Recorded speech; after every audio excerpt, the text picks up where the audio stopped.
오늘 말씀에는 7별의 비밀이 숨어 있습니다.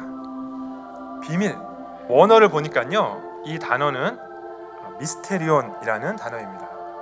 영어 미스테리의 원형이죠. 그러니까 오늘 우리가 찾으려고 하는 이 7별의 비밀은 꽁꽁 숨겨져 있어서 우리가 찾을 수 없다라는 의미에서의 비밀이 아니고, 일반적인 상식으로는 이해하기 어렵다라는 의미에서의 비밀입니다. 특별히 이 단어가 성경에 쓰일 때는 하나님께서 계시에서 드러내어 보여줄 때만 밝히 드러난다라는 의미를 가지고 있습니다. 요한은 지금 7별의 미스테리를 모두 보았습니다. 그것은 7교회의 사자들에 관한 미스테리입니다. 그리고 그것은 쉽게 말하면 전체 교회에 관한 미스테리입니다. 그러니까 요한은 지금 교회에 관한 어떤 것을 본 것이에요. 그런데 그것이 일반 상식으로는 쉽게 이해되지 않는 뭔가 묘한 것을 요한이 지금 보았다라는 것입니다. 도대체 요한은 무엇을 보았을까요?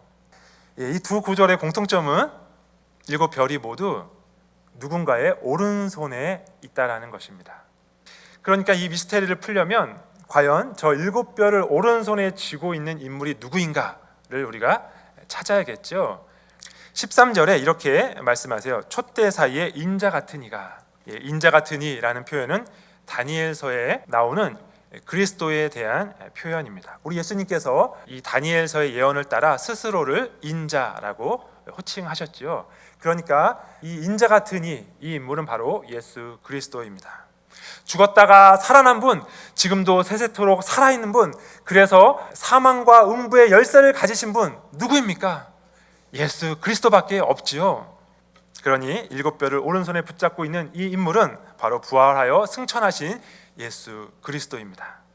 자, 그렇다면 전 세계에 있는 모든 교회가 예수 그리스도의 오른손에 붙잡혀 있다라는 것은 무엇을 의미할까요? 언제나 하나님의 오른손은 교회를 돌보고 보호하시는 하나님의 전능하신 그리고 강하신 손을 의미합니다. 자, 이제 우리는 7별의 미스테리를 다 살펴보았습니다.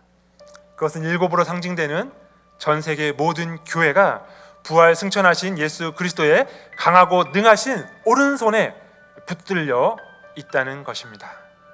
도대체 이 당연한 이야기가 왜 미스테리가 되는 걸까요? 이 미스테리를 이해하기 위해서 7교회를 손에 붙잡고 계신 부활하여 승천하신 우리 예수님께서 어떤 분이신지를 살펴볼 필요가 있습니다. 머리와 털은 흰 양털같이 힙니다. 눈은 불꽃 같습니다. 음성은 많은 물소리와 같습니다. 입에는 좌우에 날선 검이 나옵니다. 얼굴은 해가 힘있게 비치는 것 같습니다. 예수님의 모습을 상징하는 이 말씀이 보여주는 이 모습은 한마디로 무엇입니까? 예수님께서 하나님이시라는 거예요. 그리고 예수님께서 심판하시는 하나님이라는 것입니다. 이것이 바로 미스테리입니다. 심판주로 계신 예수님께서 심판받아 마땅한 교회를 그의 오른손에 붙잡고 보호하고 계시다는 것입니다. 이것이 미스테리로 느껴지지 않는다면 그 이유가 무엇이겠습니까? 그것은 아마도 우리가 예수님을 우리의 심판주로 생각하지 않기 때문일 것입니다. 그리고 심판주 되신 예수님 앞에 우리의 모습을 비춰보지 않기 때문일 것입니다. 우리가 얼마나 죄악된 존재들인지 비춰보지 않기 때문일 것입니다. 요한이 편지를 보내게 될 2장에서 본격적으로 소개될 7교회, 예수님의 오른손에 붙잡힌 바 된 그 7교회는 어떤 교회였습니까? 모든 교회가 다 그런 것은 아닙니다만 대부분의 교회는 심판받아 마땅한 교회였습니다. 에베소 교회는 처음 사랑을 버린 교회입니다. 사대 교회는 살았다 하는 이름은 가졌으나 죽은 자 같은 교회였습니다. 라오디게아 교회는 나는 부자다, 부족할 것이 없다 라고 말한 교회였습니다. 하지만 그 교회는 곤고하고 가련하고 눈멀고 벌거벗은 교회라고 말씀하십니다. 거룩한 심판자 되신 예수님께서 이러한 교회들을 그의 오른손에 붙잡고 보호하고 계시다는 사실보다 더 이해할 수 없는 미스테리가 어디 있습니까? 이 7교회와 비교해 볼 때 우리는 좀 더 나은 모습이 있습니까? 왜 우리는 예수님을 알지 못하는 이들보다 더 윤리적이지 않다는 비난을 많이 받고 사는 것입니까? 어떤 비난은 부당한 비난입니다. 그러나 어떤 비난은 맞는 말이라는 거 다 아시잖아요. 혹시 우리는 오직 내 행복을 위해서만 존재하는 예수님만 생각하는 것은 아닐까요?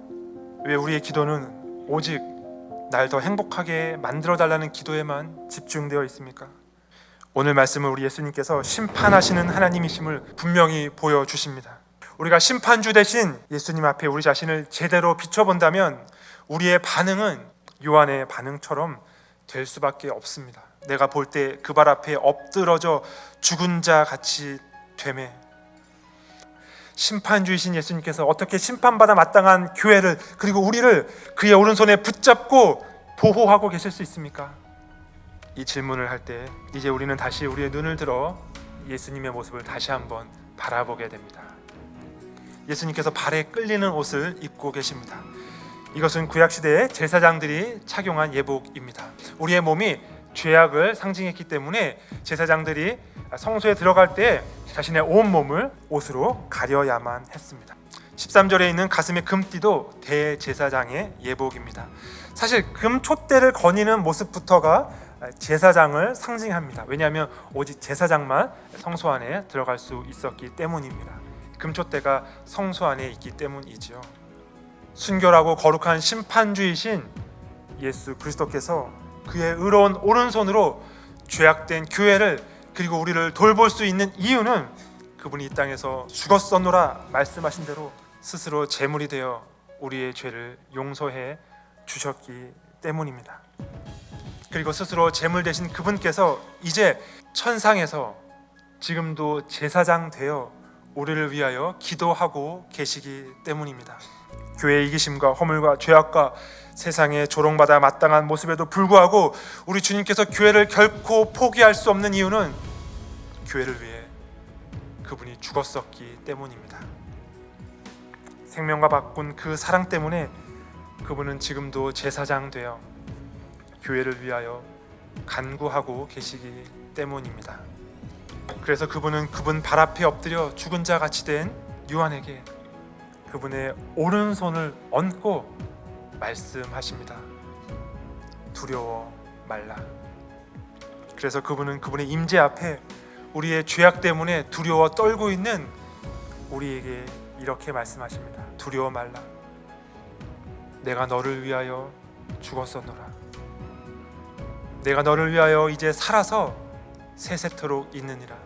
이제 내가 너를 위하여 지금도 제사장 되어 간구하노라. 불꽃 같은 눈으로 우리를 지켜보시는 심판주 되신 예수님 앞에 매일매일 두렵고 떨림으로 섭시다. 그러나 동시에 지금도 제사장 되어 우리를 위해 간구하시며 우리가 회복되기를 지금도 바라고 계시는, 오른손으로 지금도 우리를 붙잡고 돌보고 계시는 그 예수님의 사랑 앞에 매일매일 감격합시다. 그 잃어버렸던 그 복음의 감격 다시 한번 회복하며 하나님 앞에 나아갑시다.